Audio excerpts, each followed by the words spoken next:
ये तो आप सभी जानते हैं कि फोर्थ बुद्धिस्ट काउंसिल के बाद बुद्धिज्म में डिविजन्स हुए and it got divided into two sects, the Hinayana Theravada और the original Buddhism, the conservative sect, and Mahayana the liberal sect. But कभी आपने सोचा what were the factors that give rise to the Mahayana sect within Buddhism? आइए देखते हैं। Over a period of time the original Buddhism had become an elitist religion, quite rigid, focused on monastic life and a strict code of conduct. ले followers या उपासक increasingly इस type के religion से disconnected feel कर रहे थे, so Buddhism was losing its popularity. Secondly, original Buddhism में the path to salvation is quite complex and the concept of arhathood is self-centric. There was a need to universalize the path to salvation. Thirdly, with the establishment of the Kushana rule in India and their control over the Silk Route, Buddhism was spreading to new areas. यहाँ का unique culture है, geography है, climate है। अगर आप इन सबको accommodate करेंगे तभी Buddhism यहाँ पर acceptable होगा. So there was need to make the religion accommodative, make it more liberal. Post-Maurya period is basically mercantile era, rise of new towns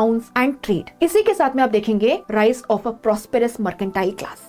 And this merchant class was basically in favor of a form of Buddhism which is more focused on devotion rather than monastic life. इसी के साथ में this is also a period of Brahmanical revivalism and revivalism of rituals and Sanskrit language. तो इन सब के चलते आप देखेंगे बुद्धिज्म में एक नीड फील की जा रही थी to make it more liberal, inclusive, universalize the path to salvation, make it more accommodative and make it a simple religion. और इसीलिए फोर्थ बुद्धिस्ट काउंसिल आते आते डिफरेंसेस इतने बढ़ गए that the Mahayana sect of Buddhism emerged, which led to Buddha becoming a god from guide. The concept of Bodhisattva based on compassion emerged, which became core of Mahayana sect of Buddhism. Rituals were included in the Buddhist practices and also Sanskrit language became a medium of propagation. ऐसे ही concept के लिए subscribe to Sleepy Classes.